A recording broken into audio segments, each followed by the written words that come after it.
भैया राम,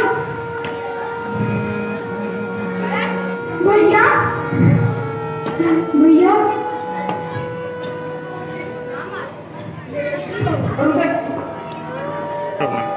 भरत, तुम अयोध्या छोड़कर यहाँ वन में क्यों आ गए? पिताश्री और माता सब कुशल से है ना? हाँ पिताश्री। बोलो भरत, पिताश्री कैसे हैं?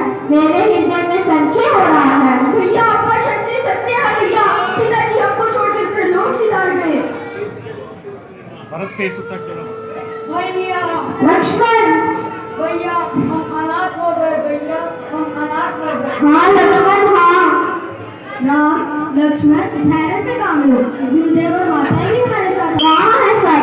हम उन्हें नदी किनारे छोड़कर टिकट्टा से आए हैं, सभी आते ही होंगे। सीते, लक्ष्मण, माताएं आई हैं।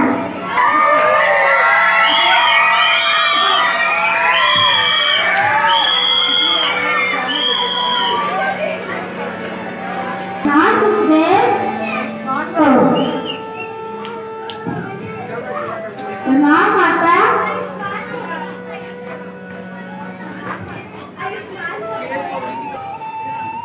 माता, मेरे पिताजी नहीं रहे, अब आप ही का सहारा है। मुझे माफ कर दो राम, इन सब दुखों की जड़ मैं हूँ। नहीं माता, आपका कोई दोष नहीं।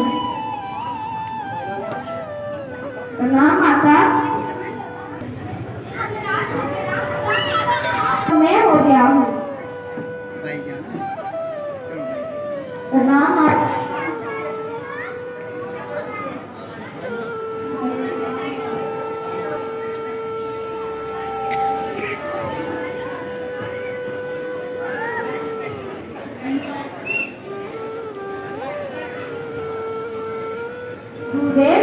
मैं तो पिताश्री को आपके चरणों में छोड़ के आया था। कहाँ चलेंगे वो माताओं को इस हाल में छोड़कर?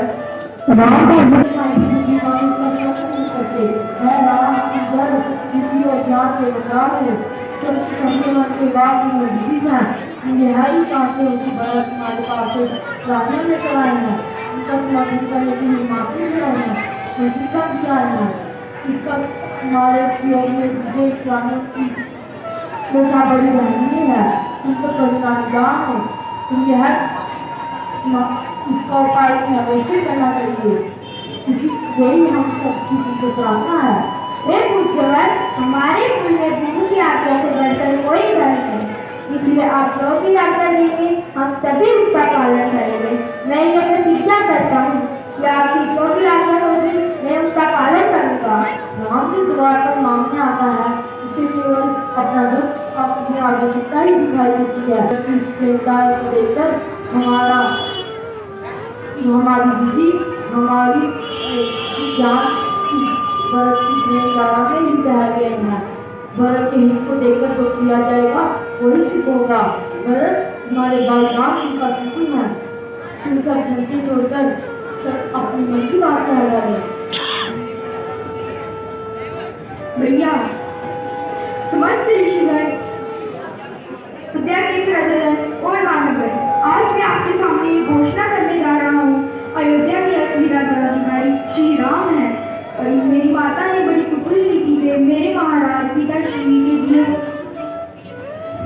वचनों की जाल में फंसा दिया। ये राज मुझे दिला दिया, परंतु ऐसे आदर्श के पथ पर चलना मैं सर्वदा अनुचित समझता हूँ, क्योंकि राज का अधिकारी शेष पुत्र को होता है। मेरे गुण को ना देखते हुए मेरी प्रार्थना स्वीकार करें। तुम व्यर्थ अपने हृदय में गलानी कर रहे हो। मैं भगवान शंकर और तीनों लोगों में ना तुमसे बढ़कर कोई था और ना होगा। मैं ये हमारे पिताश्री ने माता कौशल्या को दिए हुए 3 वचनों को निभाने के लिए न केवल मुझे त्यागा, अभी तो मुझे त्याग होने के रूप में उन्होंने अपने प्राण भी त्याग दिए। बोलो भरत, ऐसे पिताश्री के वचनों को निभाए या इनके स्वर्गवास के बाद बोलो भरत, इस समय चारों भाइयों को क्या करना है?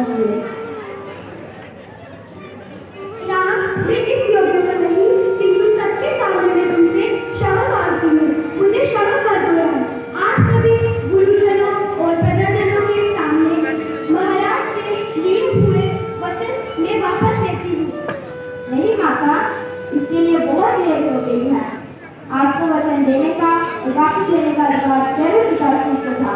मुझे विश्वास है कि अपने अंतिम समय में उन्हें गर्व रहा होगा। उनके पुत्र ने उनकी आज्ञा का पालन किया। भरत, मेरे भाई, हमारे पिता से जाने से पहले हमें आज्ञा दे दो कि उनका एक जुबान में रहे, उनकी आज्ञा का पालन करना और कर्तव्य है। ठीक है, अगर यही करना है तो मैं 14 वर्ष के लिए वन करूंगा और आप अयोध्या वापस लौट जाएंगे। नहीं भरत, धर्म कोई व्यापार नहीं। यदि इस संसार में हर कोई अपना बोझ दूसरे के कंधे पर डालने लगे तो इस संसार में अत्याचार फैलेगा। तुम एक राजा होकर ऐसी अनाचार की बातें क्यों सोचते हो? इसका असर साधारण जनता पर क्या पड़ेगा? भैया, इस समय मुझे उचित अनुचित कुछ समझ नहीं रहा। मेरे भैया का मुझ पर इतना स्नेह है कि जब मैं बचपन में यहाँ जाता था दादा मेरे लिए की किताब देते थे। आज ये कहने का साहस नहीं मिलेगा, लेकिन तुम मुझसे ऐसा कार्य करवा ना डालो। मुझसे हमारा कुछ देखा नहीं जाएगा।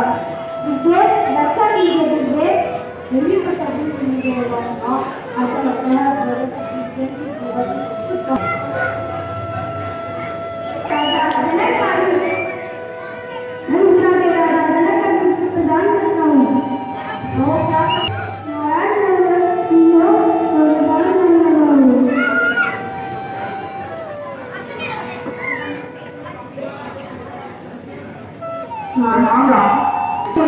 हमारे लिए आपकी काशी भी आप हैं।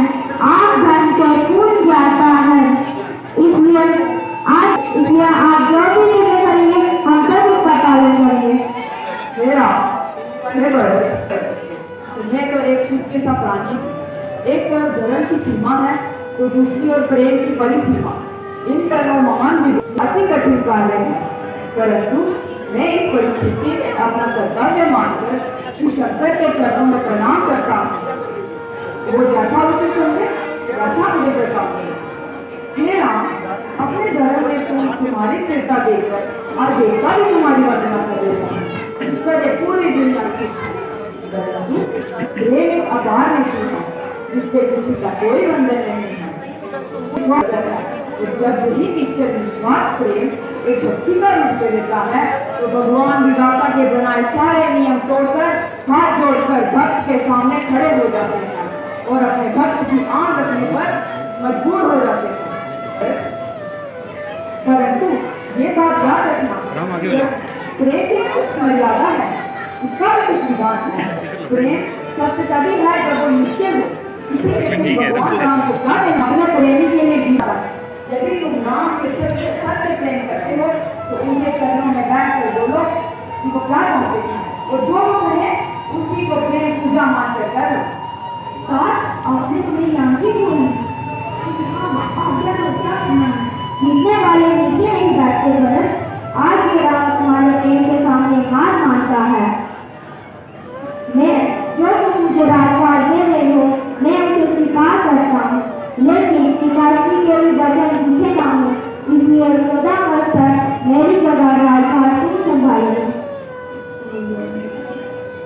भैया नहीं, मुझे मर्जीवन और आर्यन ये इसमें तुम्हारी मदद करेंगे। मुझे की आज्ञा से सारे कार्य करने राजपाट संभालने में कोई कठिनाई नहीं है। सब कार्य जनता से हो जाएंगे। 14 वर्ष की बात ठीक है, और अच्छा तो मिल जाता हूँ, परंतु एक बात रखता हूँ, अगर आपने आने 14 वर्ष के बाद आने जाने में एक दिन भी अधिक कर दिया तो आपके चरणों में से दंड चेक करता हूँ। आप अपने बजट की चिता बदलने देंगे नहीं भारत, मैं आने में एक दिन की भी देरी नहीं करूँगा। भैया भैया मुझे माफी दे। भैया कुछ मांगूंगा तो दोगे? अबे पगले, मेरे प्राण भी मांगे तो इतनी बात दे दो, बोल क्या चाहिए? भैया मुझे अपनी चरण पादुका दे दो। चरण पादुका?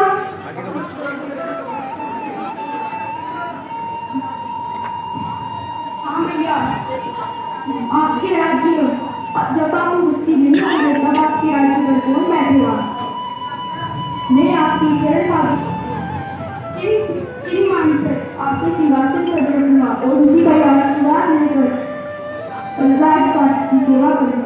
लक्ष्मण,